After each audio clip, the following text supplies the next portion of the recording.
Donc, le conseil numéro un, et c'est sûrement le plus important de tous, c'est que les profits se font à l'achat. Donc, on va voir ensemble tout de suite sur TradingView qu'est-ce que j'entends par là. Donc voilà, on se retrouve sur TradingView, sur le graphique du Bitcoin contre le dollar, on voit ici, avec une temporalité à la semaine. Donc, qu'est-ce qui était important pour moi de vous montrer sur ce graphique? C'est que vous voyez donc aujourd'hui, à l'heure où je vous parle, le prix du Bitcoin était aux alentours de 90 000 dollars et il a fait un plus haut avec une mèche qui est arrivée à peu près à 94 000. On la voit un petit peu plus basse sur ce graphique, mais je crois que voilà, on a tapé quand même les 94 000 en réalité. Et ce que je voulais vous montrer surtout, c'est de où on part par rapport à ça. Donc vous voyez ici, on a le précédent cycle, le cycle de 2021 du coup, où on a eu donc le premier top de marché qui est arrivé au mois d'avril, puis le second top qui est arrivé au mois de novembre, avant qu'on descende aux enfers pendant tout ce bear market et qu'on recommence la période haussière à partir globalement de janvier 2023 où on a recommencé à monter tout doucement. Ce que je voulais vous montrer, c'est que malheureusement, beaucoup d'entre vous vont arriver aujourd'hui, ou alors il y a très peu de temps sur le marché, et donc acheter un Bitcoin à des prix qui sont déjà, voilà, 70, 75, 80, 90 000 dollars. Alors qu'en fait, si vous aviez été là pendant les périodes de capitulation, au plus bas du bear market, eh ben vous auriez pu acheter en fait un Bitcoin aux alentours de 15 000 dollars. Vous voyez, hein, ici on est à peu près à 15 800, donc on va dire aux alentours de 16 000 dollars. Donc ça veut dire que si vous aviez été là sur le début de l'année 2023 ou même sur la fin de l'année 2022, vous auriez pu acquérir du Bitcoin à 16 000 dollars et vous auriez déjà fait plus que x5 actuellement. Juste sur le cours actuel du Bitcoin, qui normalement en tout cas, devrait continuer de croître encore pendant quelques semaines. Et ce que je voulais vous montrer, c'est que cette période, elle n'a pas duré seulement quelques heures ou quelques jours, hein, parce que là, vous voyez, on est arrivé au plus bas au 7 novembre 2022 et on est resté à peu près sur ces prix-là jusqu'au 9 janvier 2023. Ce qui veut dire que vous aviez 2 mois pour acquérir du Bitcoin à moins de 20 000 dollars, grosso modo. Et si vous aviez fait ça, vous seriez aujourd'hui déjà sur un x5. Et c'est pour ça que je vous dis qu'en fait, la majorité de vos profits se fait à l'achat. Puisqu'en fait, si vous rentrez sur le cours actuel, malgré ce qu'on va vous dire, vous aurez bien moins d'un x5 à faire sur le Bitcoin. Ça m'étonnerait qu'on arrive à 450 000 dollars par Bitcoin sur ce cycle, même si tout est possible. En termes de probabilité, je pense que c'est loin d'être le scénario le plus probable. Alors qu'encore une fois, si vous étiez arrivé en période de capitulation et que vous aviez acheté du Bitcoin, allez même aux alentours de 20-25 000 dollars, bah vous auriez déjà fait quasiment x4, voire x5 sur votre investissement. Ce qui est énorme, hein, et ce que vous ne ferez probablement pas en arrivant maintenant sur le marché des crypto-monnaies, en tout cas sur le Bitcoin. Donc, c'est important d'être là en bear market quand plus personne n'est là, quand il n'y a que des mauvaises nouvelles, quand tout le monde a déserté les marchés des cryptos, que les plateformes font faillite comme FTX, etc. C'est à ce moment-là que vous devez être là et que vous devez commencer à racheter vos crypto-monnaies. Donc ça, c'est pas un conseil forcément qui va vous aider pour ce cycle-là, même si on va avoir un autre graphique tout à l'heure et je vais avoir d'autres conseils à vous donner dans le même acabit. Mais ça, par contre, c'est un conseil qui peut vous aider pour le prochain cycle. C'est-à-dire que quand ce bull run sera fini, puisqu'il va se terminer, c'est une certitude, malgré tout ce qu'on va vous dire, que le prix va corriger très sévèrement, et ben il faut que vous restiez connecté un peu à ce marché, que vous surveillez de loin au moins ce qu'il se passe, et quand vous aurez remarqué que les cryptos auront à nouveau atteint des prix qui vous semblent pour vous intéressants pour acquérir à nouveau des crypto-monnaies, et ben ce sera le moment peut-être de recommencer à acquérir certaines crypto-monnaies en DCA bien évidemment, hein, ne pas tout mettre d'un seul coup, mais en acheter voilà un petit peu par un petit peu sur une période de temps que vous avez définie, soit une fois par jour, soit une fois par semaine, soit une fois par mois, peu importe. Et comme ça, vous allez lisser votre prix d'entrée et vous allez pouvoir avoir un prix d'entrée moyen qui sera largement plus intéressant que la plupart des gens. Et c'est comme ça que vous ferez vos plus gros profits. Et donc là, vous êtes peut-être en train de vous dire, bah c'est super tout ça, mais moi là, effectivement, je viens d'arriver sur le marché des cryptos et je veux des conseils pour maintenant, pour ce cycle-là et pas pour le prochain. Donc rassurez-vous, on va passer tout à l'heure sur un autre graphique et je vais vous donner des conseils sur comment acheter vos crypto-monnaies maintenant, à l'instant T, et on va voir tout ça ensemble, ne vous inquiétez pas. Ce que je voulais vous dire, c'est que tout n'est pas perdu même si vous arrivez maintenant sur le marché des cryptos, puisqu'effectivement, Bitcoin a très largement dépassé son précédent plus haut.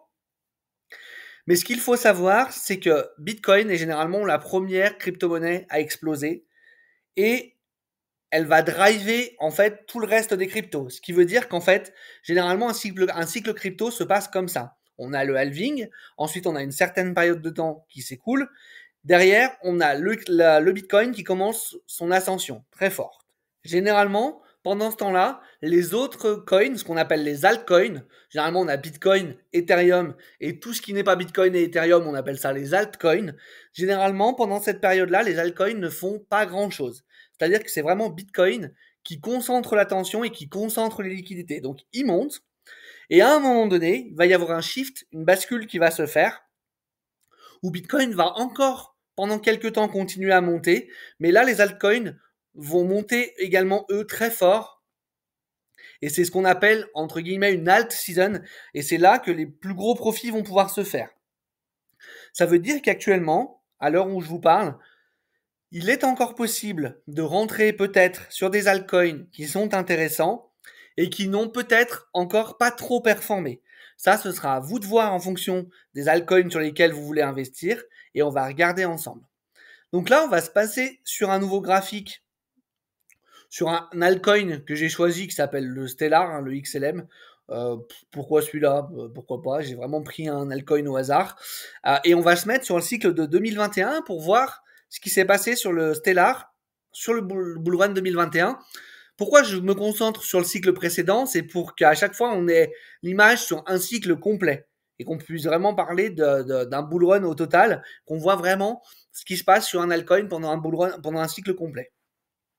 Donc là, vous voyez, on a le précédent bear market où on a une période où ça descend, et puis hop, à partir de là, on touche un bottom et on va commencer à remonter tout doucement avec une grosse phase d'accumulation jusqu'à une première bougie où on explose.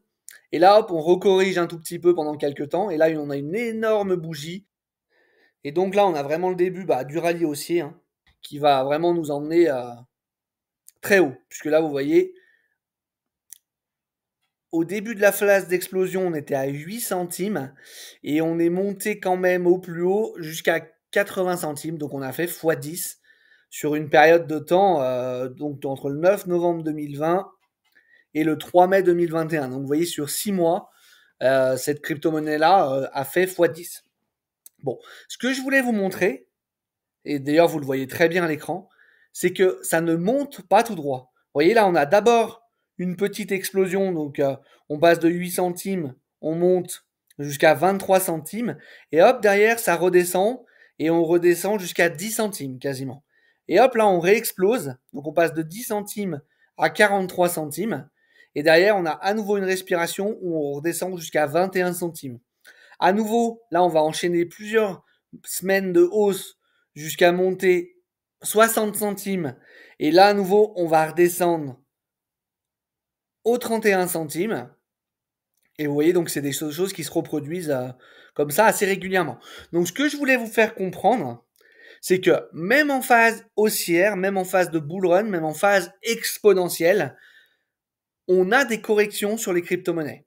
Et sur les altcoins, ça peut être très violent.